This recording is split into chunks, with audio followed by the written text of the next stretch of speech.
नमस्कार दोस्तों, स्वागत है आप सबका मेरे चैनल कथा डिलाइट पर। आज हम कार्तिक माहतो अध्याय 23वां सुनेंगे। यह कथा सुनकर ऋषि कहने लगे, हे सूर्य जी, भगवान के चरणों से उत्पन्न हुई गंगा जी की महिमा कहिए। तब सूर्य जी ने कहा, हे ऋषियों, जो कुछ नारद जी ने राजा पृथु से कहा है वही मैं तुमको सुनाता हूँ। इत्यादि। सब देवताओं को उत्पन्न करने वाले कश्यप जी की दो पत्नियां थी। एक अदिति जिसके पुत्र देवता कहलाए तथा दूसरी दिति जिसके पुत्र दैत्य हुए। देवता तथा दैत्यों का नित्य ही कलह रहा करता था। उस समय विरोचन का पुत्र अर्थात प्रहलाद का पौत्र राजा बलि दैत्यों का राजा था। उसकी सेना अत्यंत विशाल थी। उसने समस्त पृथ्वी को जीतकर सर्वक का राज्य प्राप्त करने के लिए देवताओं पर चढ़ाई कर दी। इंद्र के राज्य को चारों ओर से घेर लिया। देवता भी युद्ध करने के लिए बाहर आए। तब अत्यंत घोर संग्राम हुआ। एक दूसरे पर प्रहार करते हुए कई वर्ष बीत गए। इसके बाद दैत्यों को बल बढ़ते देख देवता मैदान छोड़कर भागने लगे। तत्पश्चात दैत्यों ने सारे स्वर्ग पर अपना अधिकार जमा लिया। बलि स्वयं इंद्र के आसन पर बैठने लगा। साथ ही देवताओं के समस्त कार्य अपने राक्षसों के अधीन कर दिए। यज्ञ की बलि भी आप ही ले लेने लगा। तब अदिति अपने पुत्रों को दुखी देखकर बहुत चिंतित हुई। फिर वह अपना स्थान छोड़कर देवताओं की जय तथा दैत्यों की पराजय के लिए निमित्त भगवान की तपस्या करने के लिए हिमवान पर्वत पर चली गई। वहां कुछ समय फलहार खाकर कुछ काल सूखे पत्ते और कुछ काल तक पवन का ही आहार करती रही। फिर पैर के अग्रभाग से खड़ी होकर भगवान की तपस्या करने लगी। इस प्रकार 1000 वर्ष तक तपस्या की। मायावी राक्षसी अदिति की घोर तपस्या से चिंतित होकर राक्षसी माया से देवताओं का रूप धारण कर अदिति के पास जाकर कहने लगे कि हे माता, तुम हमारे लिए इतना घोर तप क्यों कर रही हो? आत्मघात करना सब शास्त्रों में पाप बताया गया है। आप तप छोड़कर अपने पुत्रों की सुखी कीजिए। परंतु यह सुनकर भी अदिति समाधि से चलायमान नहीं हुई। तब उन्होंने अदिति को मार डालने का निश्चय किया। अतएव उन्होंने अदिति को जीवित जला देने के लिए उसे आग लगा दी। परंतु जब अग्नि दैत्य वो जल गई, अदिति को किसी प्रकार की कोई हानि ही नहीं हुई। उन्हें इसका कुछ भी पता नहीं चला, क्योंकि भगवान ने अपने चक्कर सुदर्शन से अदिति की रक्षा की। इस प्रकार यह अध्याय भी समाप्त हुआ। अब हम इसके आगे की कथा 24वें अध्याय में सुनेंगे। तो 24वें अध्याय में ऋषि पूछने लगे, हे सूर्य जी, बड़े आश्चर्य की बात है कि अदिति अग्नि में नहीं जली। तब सूर्य जी ने कहा, इसमें आश्चर्य की कोई बात नहीं है।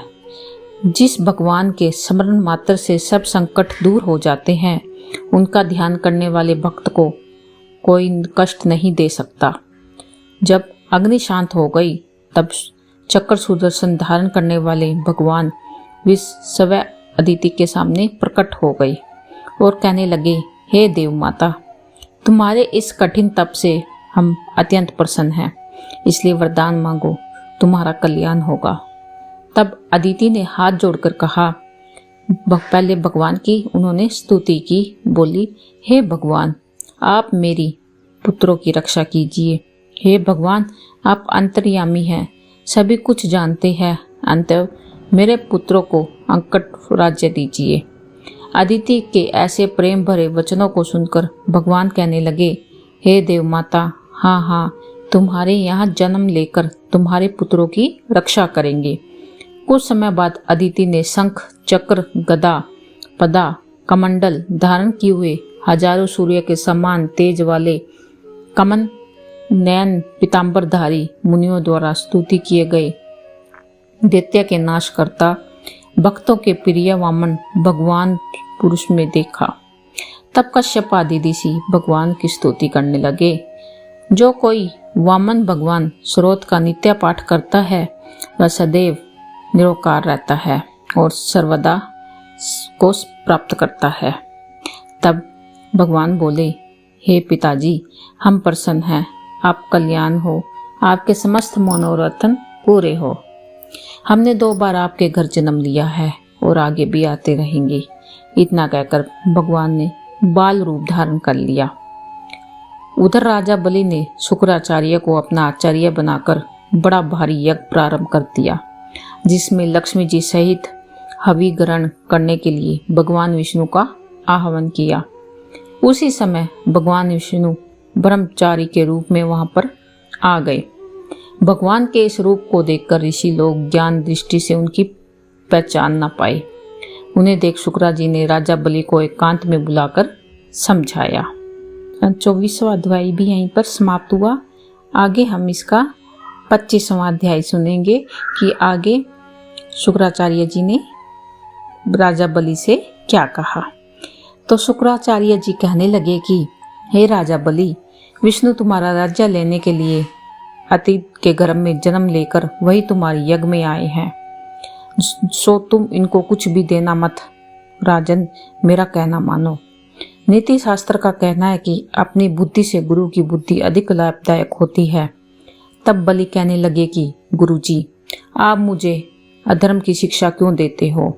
घर पर आए याचक को दान न देना राजा के लिए अत्यंत अधर्म की बात मानी जाती है, और यदि स्वयं विष्णु भगवान ही याचक बनकर आए हैं तो इसके बराबर में लिए कोई सौभाग्य की बात ही क्या हो सकती है। जितना भी यज्ञ करता हूँ केवल विष्णु की प्रसन्नता के लिए ही तो मैं करता हूँ। यह बटुक जो भी मुझे मांगेगा मैं अवश्य उसको दान में दूंगा। इतने में ही वामन भगवान राजा बलि के यज्ञ मंडल में आ गए। तब बलि ने आदरपूर्वक उनको सम्मान किया, फिर हाथ जोड़कर खड़े हो गई और कहने लगा, हे नाथ, मैं कृतार्थ हो गया जो आज आपने यहाँ आकर दर्शन दिए। अब आज्ञा दीजिए, मैं आपकी क्या सेवा करूं? मैं तो आपका सेवक हूँ। भगवान कहने लगे, हे राजन, हमको तप करने के लिए 3 पग पृथ्वी चाहिए। राजा बलि हंसकर कहने लगे, हे बटुक, तुमने यह क्या मांगा? कुछ धन, ग्राम, कोई शहर ही मांग लिया होता। वामन जी कहने लगे, हे दैत्यराज, मुझको किसी प्रकार का कोई लोभ नहीं है। मुझे तो इतनी भूमि चाहिए जिससे मेरा कार्य हो जाए। हे राजन, पृथ्वी का दान करना राजा का परम धर्म है। भूमि दान करने वाला जन्म मृत्यु से मुक्त होकर विष्णु के परम पद को प्राप्त हो जाता है। हे राजन, हमें 3 पग भूमि दो, जिससे हम भी मोक्ष का साधन प्राप्त करें। इतनी बात सुनकर राजा बलि बोले, युक्त टूटी वाला लोटा लेकर भूमि का संकल्प करने के लिए इतनी बात सुनकर राजा बलि जल युक्त टूटी वाला लोटा लेकर भूमि का संकल्प के लिए तैयार हो गए। तब शुक्राचार्य तपोबल से अपना सूक्ष्म रूप बनाकर राजा बलि को संकल्प लेने से रोकने के लिए लोटे की टूंटी में जल रोक कर बैठ गए। वामन भगवान शुक्राचार्य के मन की बात जान गए। अंतएव उन्होंने एक तेज अगर भाग वाला कुशा लेकर उस लोटे की टूंटी में छिद्र में डाल दिया, जिससे शुक्राचार्य जी की एक आंख भी फूट गई। इसके पश्चात राजा बलि ने 3 पग भूमि का संकल्प दे दिया। उसी समय भगवान विराट रूप होकर ब्राह्मण लोक तक बढ़ गए। विराट रूप भगवान ने 2 पगों में सारा ब्रह्मांड नाप लिया। फिर गांव के अंगूठे से ब्रह्मांड फूट गया। उस फूटे हुए मार्ग से पानी के बहुत से स्रोत बहने लगे। भगवान विष्णु का पैर उस जल से धोया गया। वह निर्मल लोक पावन जलधारा का रूप हुआ। वही जल ब्रह्मादिक देवताओं को पवित्र करता हुआ सप्त ऋषियों से सुशोभित सुमेरी पर्वत के ऊपर पड़ा तथा गंगा के नाम से विख्यात हुआ। इस दृश्य को देखकर ब्रह्मादिक सब देवता और ऋषि मुनि स्तुति करने लगे कि सबके स्वामी अनंत मूर्ति, आपको हमारा नमस्कार। इस प्रकार की स्तुति सुन भगवान ने सब देवताओं को अपना अपना स्थान दे दिया और बलि को रस ताल में भेज दिया और उसको वरदान दिया कि अग्नि में बिना मंत्र के जो हवन किया जाता है तथा अपिवर्ता के कुपावर्तक को जो दान दिया जाता है या हवन किया जाता है वह सब बलि को प्राप्त होगा। इस प्रकार भगवान ने देवताओं को सुंदर स्वर्ग, बलि व अन्य दैत्यों को रस ताल दिया। इतना सब कुछ करके विराट रूप भगवान वामन रूप हो गए। तब देवताओं और ऋषियों ने भगवान की स्तुति की। तदंतर वामन जी तप करने के लिए चल गए। इस प्रकार ऐसी पावन गंगा की उत्पत्ति भगवान के चरणों से हुई, जिसके स्नान एवं स्मरण मात्र से जन्म जन्मांतर के पाप नष्ट हो गए। तो इसी प्रकार हमारा यह अध्याय भी समाप्त हुआ। इस वीडियो में हमने 23वां, 24वां और 25वां अध्याय आपको सुनाया है। धन्यवाद।